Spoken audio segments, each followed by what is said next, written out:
When Claire and I stumbled upon the old Victorian house at the edge of town, we couldn't help but be captivated by its charm. The towering gables, intricate woodwork, and sprawling gardens made it feel like a scene straight from a storybook. The price was shockingly low for such a spacious home, and it seemed like the perfect sign for our fresh start together. Moving in was a whirlwind of excitement and chaos. Friends rallied to help with painting, unpacking, and infusing life into the old structure. Everything felt vibrant at first, but that feeling began to shift as night settled over the house. It started subtly. Strange noises crept through the halls, the sound of footsteps overhead when no one else was there, and the low murmur of whispers that seemed to echo from unseen corners. We initially dismissed it as the eccentricities of an old home, but as days turned into weeks, the episodes became more pronounced. Doors would creak open and shut without explanation, and lights flickered as if responding to some invisible force. Claire would often find her belongings rearranged in ways that puzzled her, like her favorite mug appearing in the bathroom instead of the kitchen. It made my skin crawl. Yet I chose to remain optimistic, convincing myself that old houses often had quirks. But then, a particularly restless night arrived. I woke in the middle of the night, sensing an oppressive presence in the room. The air felt thick, heavy with an energy I couldn't quite place.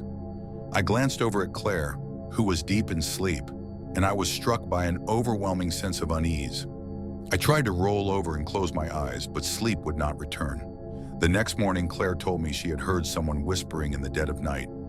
I felt a chill run down my spine as I listened, feeling the weight of dread settle over both of us. It was becoming harder for me to shake off the feeling that we were not alone. As the days passed, the occurrences grew more unsettling. One evening, I came home to find Claire sitting on the floor, her face pale and drawn. She had been trying to rearrange some furniture when she heard a distinct whisper that came from directly behind her, a voice that resembled a loved one's, but twisted in sorrow. We exchanged worried glances, each of us trying to rationalize what was happening, yet deep down, we both felt afraid. In the following days, we began to do some research on the house, trying to grasp its history. What we found made my blood run cold. Years earlier, a tragic event had unfolded within those very walls. A man had murdered his wife and child before turning the gun on himself. The echoes of that horrific day seemed to linger, trapping the spirits of the family in that space. With each new detail we uncovered, the weight of dread grew heavier on our hearts. The occurrences in the house felt less like benign mischief and more like echoes of anguish, trapped in a cycle of sorrow. The feeling of being watched intensified, and at times we could even hear faint cries that pierced through our sleep. One fateful evening, after days of fretting and growing closer to our breaking point, Claire and I sat silently in the living room, our fatigue palpable. The atmosphere was thick with unexpressed fears, and the shadows flickered along the walls, taunting us. We glanced at each other, and in that moment, we shared an understanding. Something had to change. We couldn't stay in a place that held the weight of so much pain. We began packing that very night, our hearts racing with a mix of fear and relief. As we loaded the car, I took one last look at the house, its once charming facade now appearing foreboding in the dim light. I thought I caught a glimpse through the grimy window of the living room, a fleeting shadow of a woman, and then a child. I shivered, feeling the finality of our departure. Claire reached for my hand, her grip tight and reassuring. "Let's go," she whispered, her eyes filled with resolve.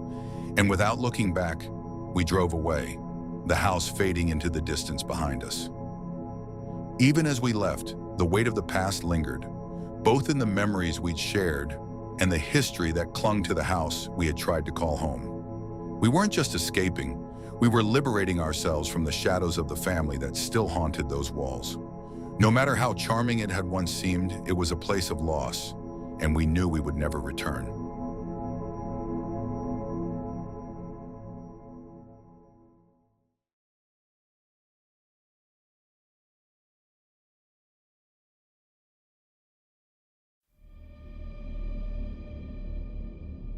When I was 15, My family rented a small cabin by a lake for the summer. It was in the middle of nowhere, surrounded by thick woods and miles from the nearest town. My parents thought it would be a great way to disconnect and spend quality time together. At first, it was perfect. Long days swimming and fishing, quiet nights under the stars. But everything changed about a week in. One evening, I decided to take a walk down to the lake by myself. The sun was setting, casting the water in shades of orange and purple. I was skipping stones when I noticed someone standing on the opposite shore. It was hard to make out details in the fading light, but it looked like a woman in a long dress. She was just standing there perfectly still, staring out at the water. I waved, but she didn't respond. Uneasy, I headed back to the cabin. At dinner, I mentioned the woman to my parents. They shrugged it off, saying it was probably another vacationer. But the nearest cabin was over a mile away, and I hadn't seen anyone else since we arrived. That night, I woke up to the sound of footsteps outside my window. Our cabin was on stilts, and the ground was covered in gravel, so every step was loud and deliberate. I peeked out, expecting to see a raccoon or a deer. Instead, I saw her, the woman from the lake. She was standing just beneath my window, looking up at me. Her face was pale, almost glowing in the moonlight, and her eyes were dark, empty pits. I screamed, waking my parents. By the time they got to my room, she was gone. My dad went outside to check, but found nothing. For the rest of the trip, I couldn't shake the feeling of being watched. Even during the day, I'd catch glimpses of her in the trees or by the water. She never got close again, but I knew she was there, waiting. When we left, I asked a local shopkeeper about the area. His expression turned grim when I described the woman. He told me about a drowning that had happened years ago, a young woman who'd vanished in the lake. They never found her body. Some say she still haunts the shores, looking for someone to pull into the water with her.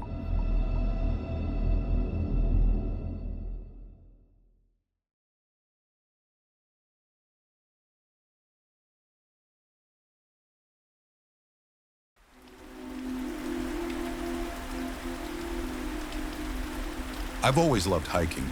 The isolation, the towering trees, and the crisp air have always been a refuge from my chaotic life.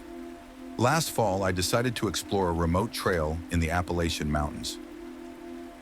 It was supposed to be a weekend getaway to clear my mind. The trail itself was beautiful, but the weather turned against me on the first evening. A heavy rainstorm rolled in unexpectedly, forcing me to find shelter fast. Luckily, I stumbled upon an old abandoned cabin tucked deep in the woods. It looked like no one had been there in decades. The wood was rotting and the windows were grimy, but it had a roof, and that was all I needed. Inside, it was eerily quiet. The furniture was sparse: a rickety table, a chair, and an old wood-burning stove.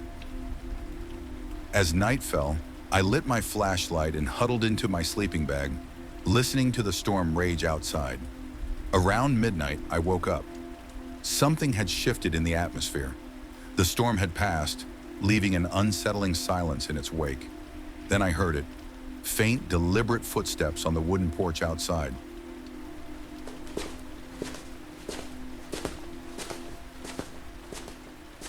My breath caught. I hadn't seen anyone on the trail all day, and this cabin wasn't on any map. I held my breath, straining to hear. The footsteps stopped, and then there was a slow, deliberate knock on the door. 3 knocks. I froze. My flashlight was off, and the darkness felt like it was closing in. I didn't answer. I didn't move. Minutes passed, and just when I thought whoever it was had left, I heard it again. This time, the sound was coming from inside the cabin. The footsteps were soft but unmistakable, moving across the floor.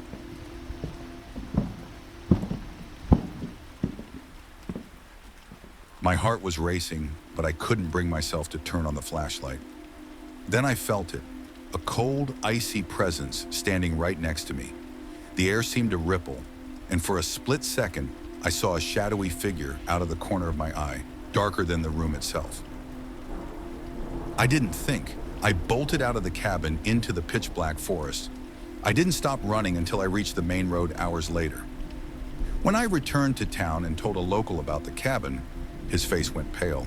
He told me that years ago, a hiker had been found dead there under mysterious circumstances.